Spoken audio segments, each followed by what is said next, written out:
and welcome to South Avenue Mall's first podcast episode, Retail Unplugged, where we talk to the visionaries of Jabalpur and bring you candid conversations with the change makers, redefining what it means to build, belong and believe in a tier 2 city. South Avenue mall जो 2009 में एक modern shopping centre के रूप में शुरू हुआ था, आज 15 इयर्स बाद बन चुका है जबलपुर का एक most love lifestyle hub.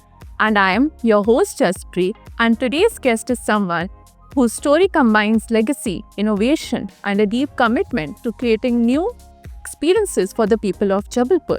He is the director of Kothari Group and Hungama Game Planet, the force behind one of the Central India's most respected retail brands, Kothari Jewellers. But इन्हें सिर्फ gemstones और gold के लिए नहीं जाना चाहता. इनकी असली पहचान है इनका vision. Please welcome Mr. Ashish Kothari to the show. So thank you for joining us. Thank you for calling me on this episode. Most welcome, sir. So to start with, मैं आपसे पूछना चाहूँगी कि जबलपुर आपके लिए क्या मायने रखता है? Just not as a businessman, but as someone who grew up here. Jabalpur तो दिल से जुड़ा है. So I'm born and brought up in Jabalpur. मेरी ग्रेजुएशन भी जबलपुर से हुई. Of course उस ग्रेजुएशन के बाद मेरे पास अपॉर्चुनिटीज़ थी कि I could go and explore Mumbai and Delhi या वैसे कोई भी शहर, बिकॉज हमको हमारे पेरेंट्स से वो फैसिलिटी थी. लेकिन कहीं ना कहीं आई यूज्ड टू थिंक कि how I can create milestones in Jabalpur, and I tried my level best. और मैंने वही प्रयास किया कि मैं जबलपुर में रह करके जबलपुर में नई ऊंचाइयों के साथ अपने आप को भी, अपने मुकाम को भी हासिल करूं और इस शहर को भी कोई नई पहचान दूं. Very good to know sir. So sir, Kothari group एक ऐसा नाम है जिसको लोग जनरेशन से जागते आए हैं. सो क्या आप हमें थोड़ा पीछे ले जा सकते हैं? Like how did the journey begin for your family? Kothari group की शुरुआत माय ग्रैंडफादर लेट श्री रानूलाल जी कोठारी, उन्होंने राजस्थान के एक छोटे से गांव खीचन से जबलपुर आकर के करी. शुरुआत करी उन्होंने छोटे से कपड़े की दुकान से, और जो एक बड़ा ब्रांड बना. शुरुआती नाम ही मेघराज रानूलाल कोठारी था, जो आज की तारीख में MR कोठारी वुमेंस वेयर के नाम से जाना पहचाना जाता है. छोटी सी दुकान से फिर वो मेन रोड सदर बाज़ार में आए. उस समय ये दादाजी हमारे 1937-35 में आ गए थे, जब इट वॉज इन इंग्लिश, ये अंग्रेज़ों का शासन हुआ करता था. हमें आज़ादी मिली 1947 में, बट मेरे ग्रैंडफादर का स्टोर उस समय से था. तो हम लोगों का जो MR कोठारी, मेघराज रानूलाल कोठारी की दुकान के नाम का रजिस्ट्रेशन भी इंडिपेंडेंस के तुरंत बाद हो गया. So I am proud to be director in that group. और हमारे दादाजी ने उस नाम को बहुत बढ़ाया. फिर माय फादर, माय अंकल्स, उन लोगों ने उसको ग्रो किया, and now we are carrying the legacy. Right sir.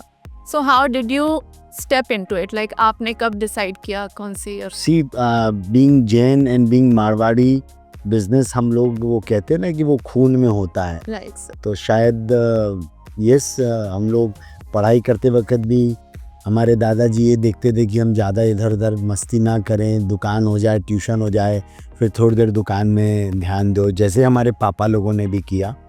तो कपड़े की दुकान से ही मैं बैठने लग गया था थोड़ा बहुत दुकान में. भले वो टाइम पास होता था, लेकिन कहीं ना कहीं बैठ कर के सीखने को मिलता था. तो it was always a learning experience. उन लोगों से सीखता था कि किस तरीके से वो अपने पैटर्न्स की, अपने कस्टमर्स की रिस्पेक्ट करते थे. शहर हमारा छोटा है, तो शहर का कोई भी माना जाना नाम हो या एक मिडिल क्लास कस्टमर भी हो, वो हमारे दादाजी को नाम से जानता था, नाम से बुलाता था, और दादाजी भी उनको नाम से पुकारते थे. ऐसी बॉन्डिंग थी कस्टमर्स की और हमारे परिवार की या कोठारी ग्रुप के कोई भी मेंबर की, B it my grandfather, my father, my uncle, जो भी हो, उनकी ऐसी बॉन्डिंग हुआ करती थी कि जैसे कोई भी वो फैमिली की ही दुकान में आकर के कपड़े खरीदता था. तो हम लोगों का men's wear, women's wear, bridal where पूरा चला, और वो लेगेसी आज तक कंटिन्यू तक. So sir, जैसा कि आपने कहा, one of the many things you have done beautifully is to modernize the retail experience without losing its soul. So sir, आपने ऐसा क्या decision लिया that you decided to think beyond jewelry and everything to step into the Hungama Game Planet? जैसा कि हम जानते हैं कि फर्स्ट हंगामा game planet was started and launch with collaboration with south Avenue mall. शुरुआत में उन लोगों का सिर्फ कपड़े का था, बट चूँकि हमारे फादर्स ने इतना बड़ा ब्रांड बिल्ड किया था इस शहर के हिसाब से, हमारा परिवार का नाम था, कोठारी ग्रुप का नाम था, MR कोठारी ग्रुप का नाम था। फिर मैंने कोठारी ज्वेलर्स ब्रांड चालू किया विच आई स्टार्टेड इन 2001 और हमने वही कोशिश करी पूरी फैमिली की हेल्प से, we created it as a brand. और विजन ही हमारा ये था कि कस्टमर्स जितने हमारे पैटर्न हैं उन सबको एक ट्रस्ट से, एक रिस्पॉन्सिबल रिटेलर होने के नज़रिए से हमने ट्रस्ट बिल्ड किया। हमने कपड़े में भी वही किया। तो पिछले 80-85 सालों से we have build trust among our customers, among our patrons, जो आज तक कैरी करते हैं। फिर इस शहर में जो कुछ भी नया होता था तो हमें लगता था कि जो भी नया आ रहा है या जो भी ग्रोथ हो रही है इस शहर की, हम उस ग्रोथ में भी अपना एक हिस्सा दें, सहभागी बने। तो जब ये मॉल आ रहा था, साउथ एवेन्यू मॉल, ये भी हमारे फैमिली फ्रेंड्स हैं, चाहे विश्व मोहन जी हों, चाहे पंकज जी हों, तो they both are very well known us from generations. हमारे दादाजी का चंद्रमोहन जी अंकल से क्लोज था, उसी प्रकार से विशु भैया से हम लोगों का फैमिली रिलेशन था। सेम विद पंकज माहेश्वरी, उनके फादर राजेश अंकल से पापा जी का अच्छा रिलेशन था। तो लगता है ना कि आपका ही मॉल खुल रहा है। तो वी ट्राई टू एक्सप्लोर। और चूँकि मेरी ज्वेलरी की और साड़ी की जो हम लोगों का काम था, तो ट्रैवल बहुत होता था। तो जब भी ट्रैवल होता था तो मॉल कल्चर आज 25 सालों से इंडिया में है। तो जब हम बॉम्बे, दिल्ली या कहीं भी बड़े शहर जाते थे तो वहाँ देखते थे कि मॉल में किस तरीके का फुटफॉल है, कैसे लोग आ रहे हैं। तो एंटरटेनमेंट एक ऐसी चीज़ थी जहाँ पे पब्लिक अच्छी खासी आती थी। और जबलपुर में वो कहीं ना कहीं ऑर्गेनाइज्ड एंटरटेनमेंट वाज मिसिंग।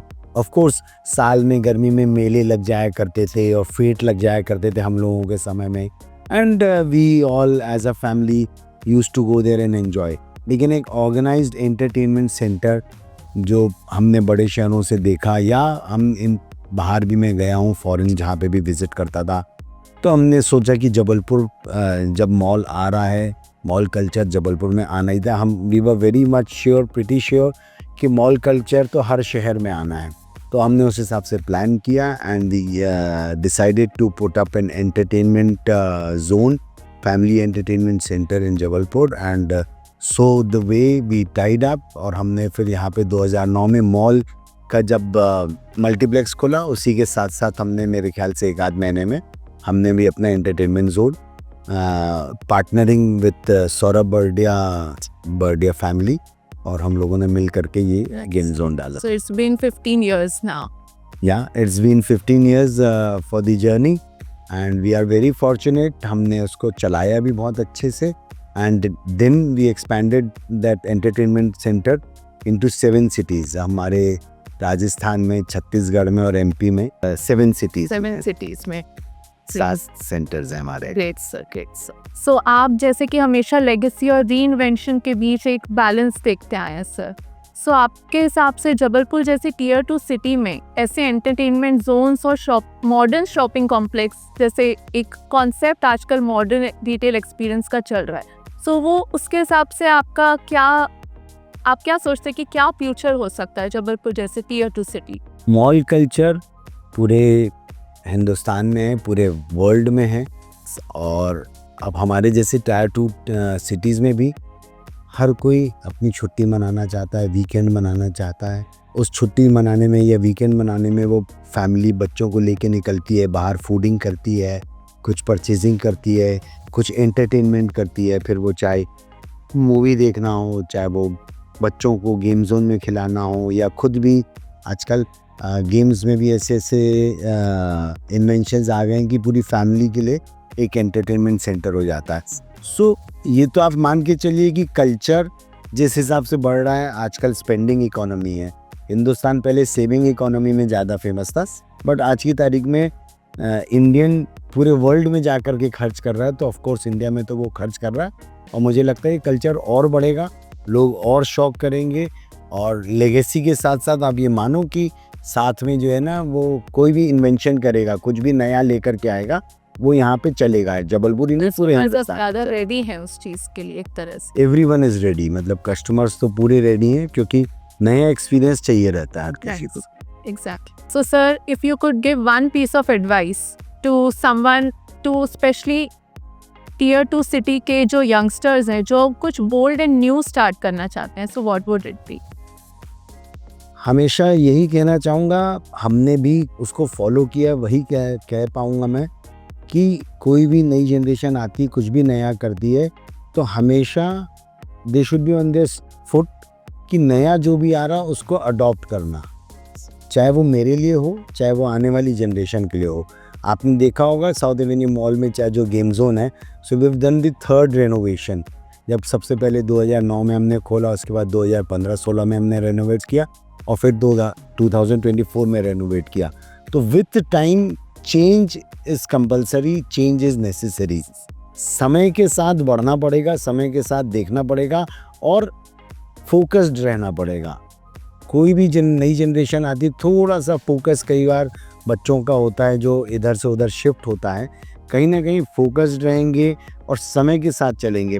पहले के बिजनेसेस, पहले के एंटरप्रेन्योर जो होते थे वो 20-20, 25-25 साल एक ही बिजनेस को एक ही फ्लो के साथ मेंटेन कर सकते थे और चला लेते थे। But now the time has change, now one has to think, बस 5 साल की उसकी कोई भी बिजनेस होता है तो 5 साल बाद नया कैसे, अगर वो नया नहीं करेगा, अगर कुछ नए स्टेप्स नहीं ले, अपग्रेड नहीं करेगा, तो मुझे लगता है फिर वो पीछे छूट जाएगी। Exactly. So with this we come to the end of our today's episode. Sir, thank you for sharing your story, your vision and your passion with us. It's clear that Jabalpur doesn't just have history, it has momentum. And much of that is thanks to leaders like you, sir. Thank you, thanks a lot. Thank you so much, sir. And हमारे listeners के लिए, अगर आपने अब तक south Avenue mall के हंगामा का एक्सपीरियंस नहीं लिया है, so now is your chance. And to those who are thinking of starting something new and inspiring, let this episode be your sign. I'm Jaspreet and this was Retail Unplugged. Thank you for joining us. See you in the next one.